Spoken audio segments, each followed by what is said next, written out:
Forgive me.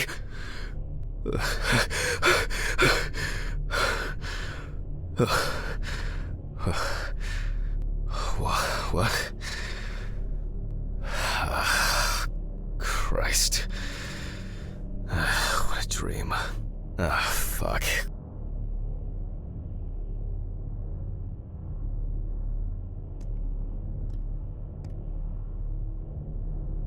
Time flies, and probably doesn't have to get up to work.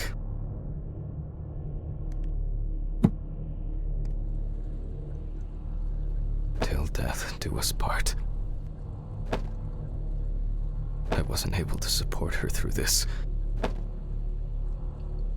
It's always good to have something for a rainy day.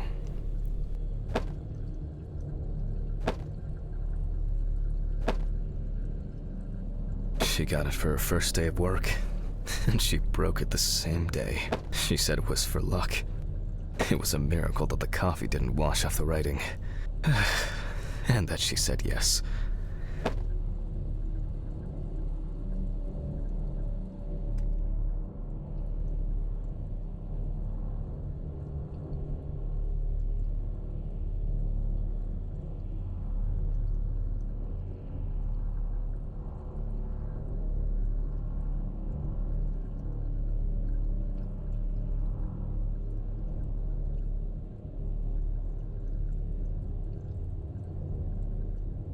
It's been almost a year.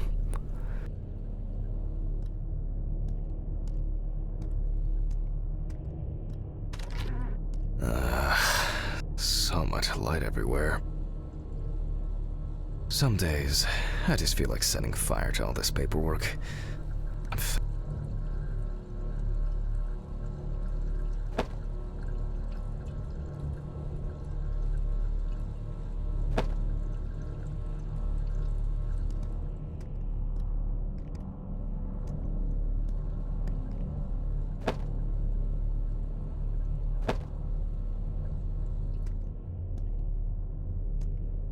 An indispensable element of every office. I should really try and read a few of these.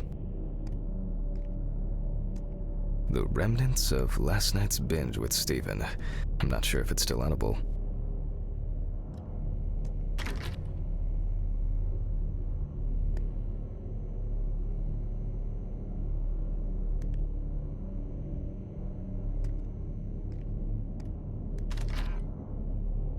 A pill a day keeps the defective Jack away.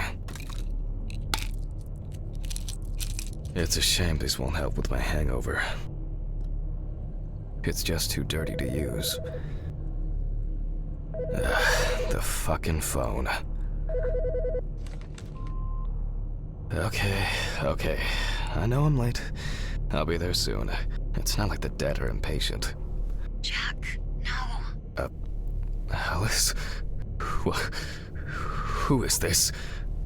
It's Charlotte Graves. Oh God, I'm sorry. I didn't recognize you. I thought it was work calling. It's okay. I hate it when work calls me at home, too. How is everything? We haven't talked since... you know. Well, there are good days, and there are bad days. What can I say? At least I can hide away at work. Well, you always were the most comfortable in the dissecting room. Listen, I have an unusual request. Okay, how can I help? It's nothing serious. I just wanted to ask, do you have any pictures of Alice? Maybe one where the two of us are together? I'd love to have something to remind me of her. I guess. I'm not sure. I'll look through her things. Thank you. I'm sorry to trouble you with this. All this can't be easy for you. I'll get through it somehow. I've been meaning to sort through her stuff for a while.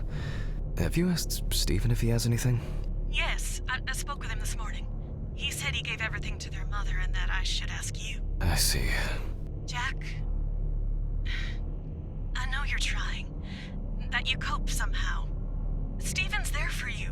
Although, well, we all know how he can be. But, I mean, if you wanted to reminisce about Alice, talk. I really should go now. I overslept, I'm late for work, and I still have some errands to run on the way. Oh. Okay, sure. Sorry to keep you. I'll look for something and send it over. Thanks for the call, and bye. Oh, do you have my address? Not on hand. You'd best remind me again. 292 Browning Lane, apartment 432, Johnson City, New York, 13790. Got it. Thanks. Thank you. It would mean a lot to me. I just miss her so much. Yeah, me too. And that's okay. Really, no problem. Thank you. Take care, Jack. You too, Charlotte. It was nice to hear you. Well, that was a bit unexpected. I should probably find something to send.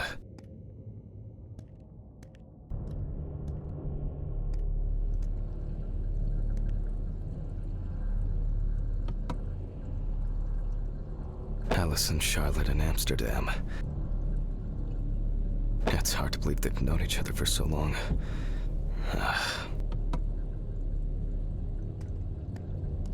These were from Thanksgiving. Stephen invited me. I was going to give them to his mother, but then I met Alice. That was the first time I saw her.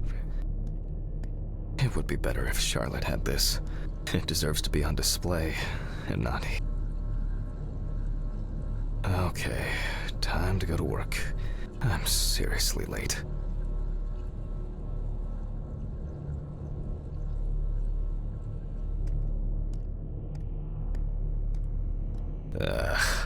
I should grab some coffee and aspirin on the way.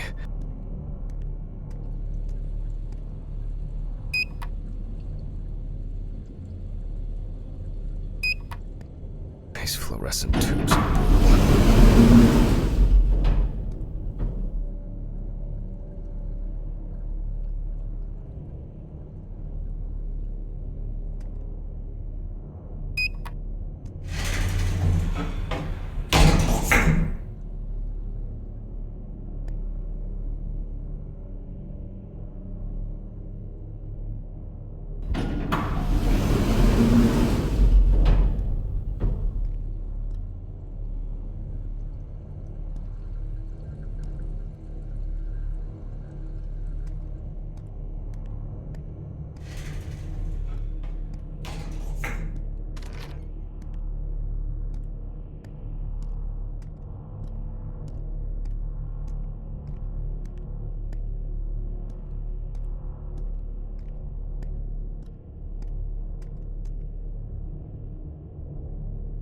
I hope this helps, Charlotte. Okay. All done here. Time to go. Huh?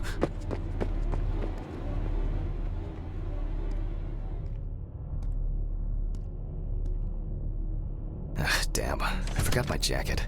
Well. I'll brave it for tonight. Too bad.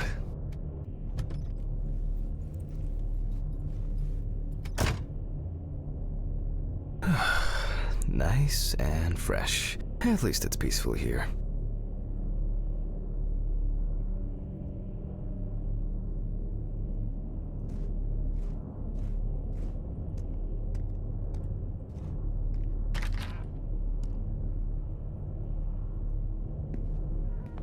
Good evening, Mr. Ridley.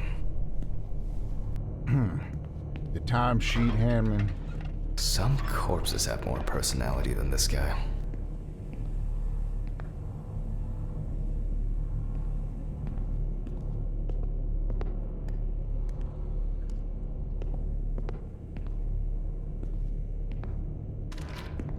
Christ. Who leaves the window open in the middle of November? So I'd better check the answering machine.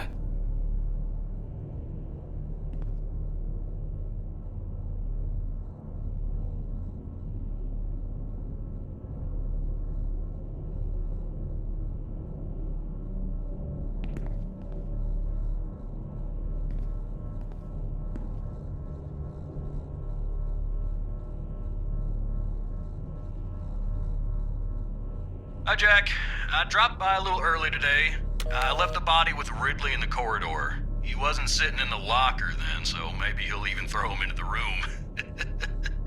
Well, how are you doing? Yeah, I mean, it's your first birthday without her, and... This, I still have a hangover, and you know me, I run to the John like the neighbor's fucking dog. You know, today I slipped on his shit again. That fucking furball. He always has to shit next to my car. Anyway, I can't come over in the evening, but we'll catch up on the weekend, okay? Bye. I almost forgot. Charlotte called me this morning. She asked about you, so answer your calls, Jack. This time it's not a reprimand for being late. That's par for the course. I wonder when this clown will learn to look under his feet. Birthday. I actually forgot it was today. Alice baked me muffins like these every birthday. A treat for later. I always crave something sweet after a section. Okay, joke's over. Apron, gloves, and get to work.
Ah, man.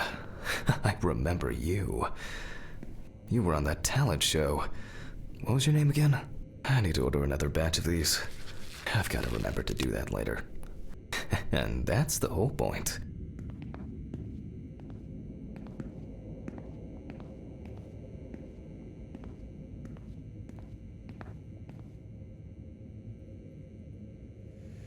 Steven laughs at me for recording everything.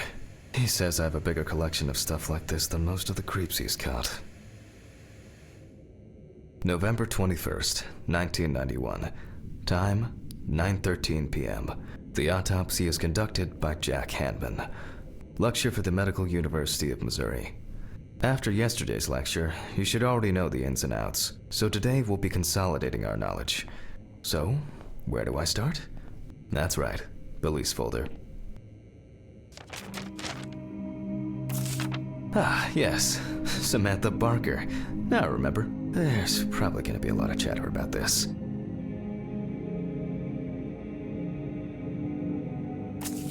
When questioned, friends admitted that Samantha's last days before losing contact seemed extremely happy and relaxed. She also quit drinking alcohol and mentioned something about rehab. The friend also admits that there was no indication of an impending tragedy. Found in her own apartment by police patrol. Officers were called by a concerned friend of the deceased, who had been unable to contact Barker for several days. During the interrogation, a friend of the deceased admitted that Samantha never got to grips with the sudden fame that came after winning such a high-profile talent show. After her first album became a commercial success, she was hit with a creative drought. She suffered panic attacks and severe sleep problems. Drugs and medication came into play. The deceased was found in her own apartment, in a semi-recumbent position on an armchair. Large quantities of alcohol and empty packets of sleeping pills were also found in the apartment.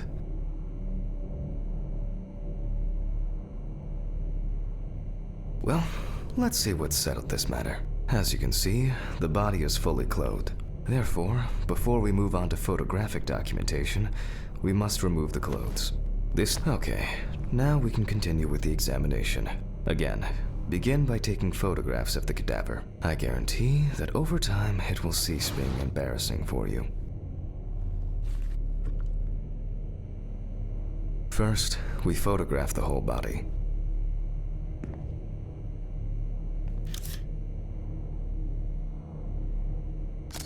And now, any suspicious-looking marks or wounds.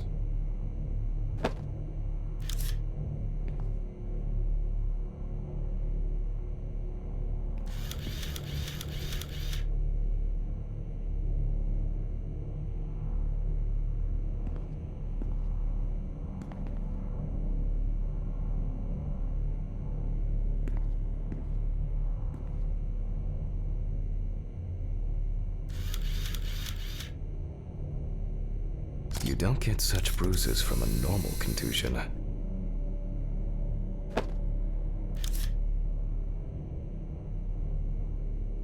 Well, there's even more here.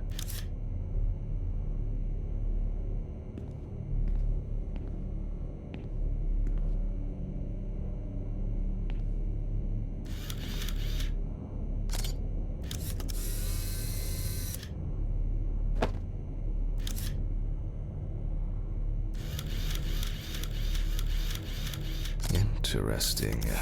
Very uneven. We need to investigate this.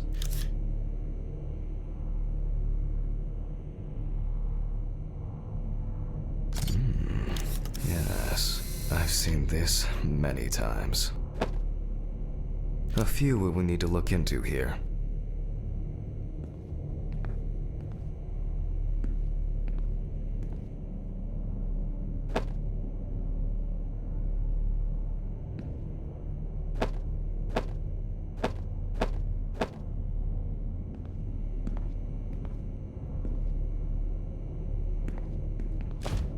Notes prepared. Time to take a closer look.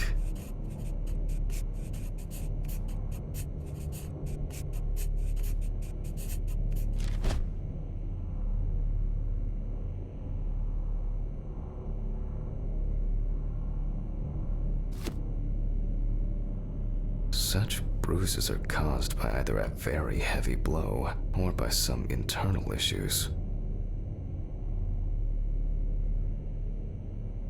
And here's something interesting. The skin of the deceased is covered with numerous blisters. Some of them are ruptured.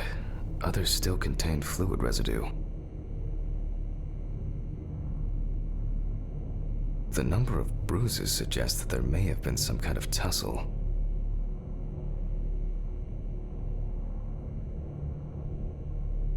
Some furrows have imprinted more strongly, others less, as if someone was undecided?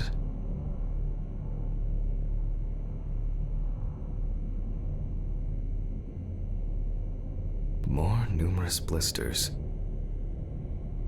We have some leads to investigate here. Let's write this down.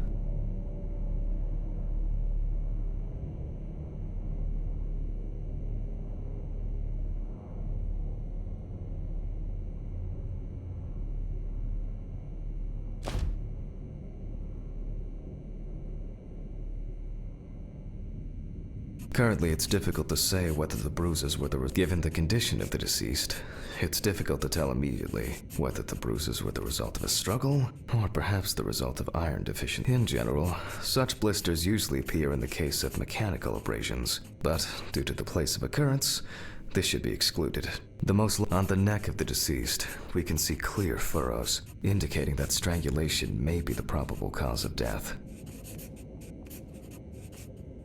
Although it's easier to have abrasions on your feet, but the number and size of the blisters suggests that it's probably a matter of barbiturate poisoning.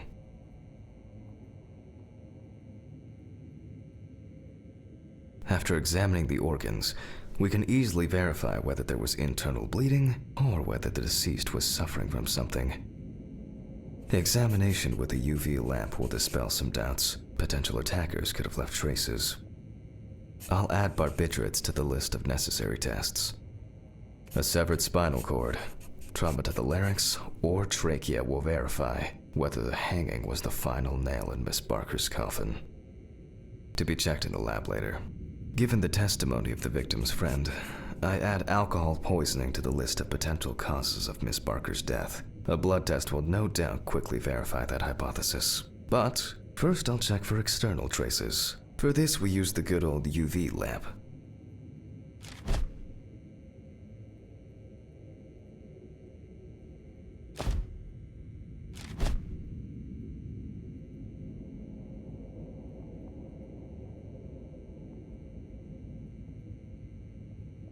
I look carefully at the whole body. UV rays will reveal any traces.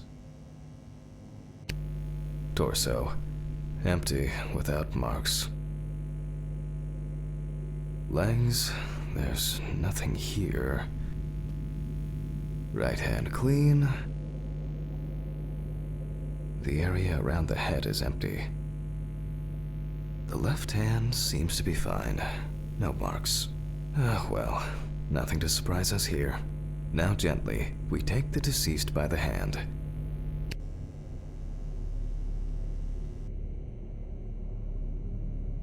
And we check for rigor mortis.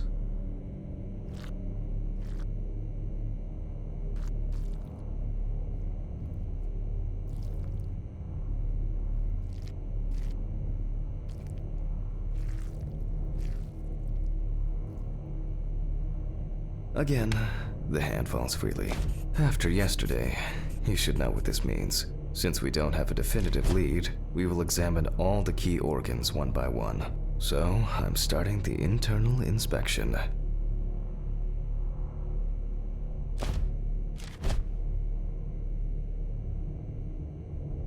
I dissect the skin of the deceased.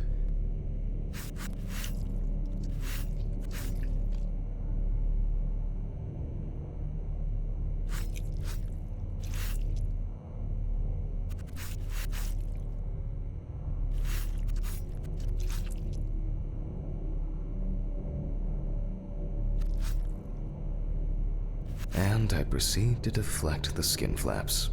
Compared with yesterday's body, the deceased has only trace amounts of adipose tissue.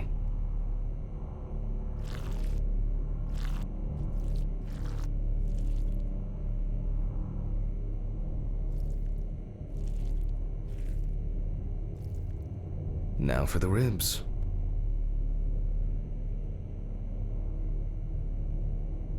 What do we have here? Or rather, what don't we have? There is certainly no sign of internal bleeding. Sometimes regarding bruising, it doesn't take much. My wife was constantly banging into furniture, walking into door frames. That's a wonder she never broke anything. Before I disembowel the deceased, I will take samples for toxicological tests to determine the alcohol content in the body. I just need my syringe. All done. I'll transfer these to the centrifuge. What was it? 15, 70, 10, 75?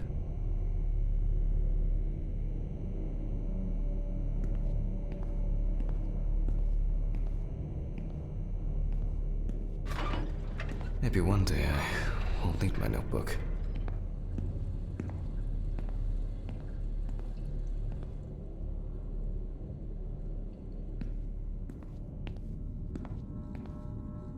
Numbers have never been my strong point. It's probably why I regularly forgot birthdays and anniversaries. I'm lucky Alice always forgave me.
Gently does it with this old thing.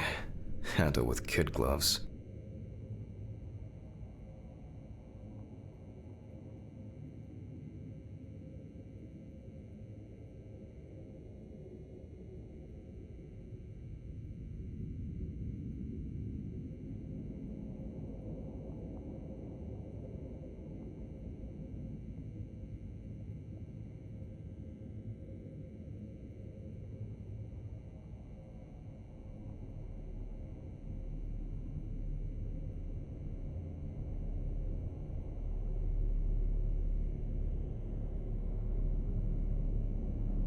I'm starting the centrifuge. Let's see what results come out.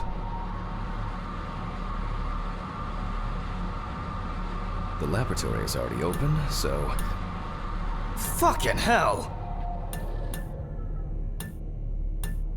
Ridley! Mr. Ridley! Where is he? My old but trusted centrifuge. Ideal for all the fluid tests I need to perform during an autopsy.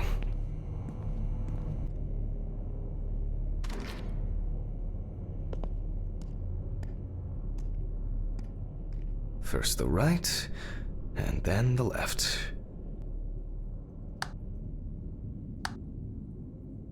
And voila.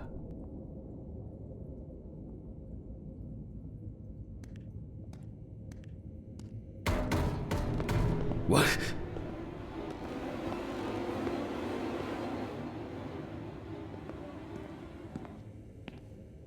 What the? Oh, for fuck's sake. Can't I work in peace?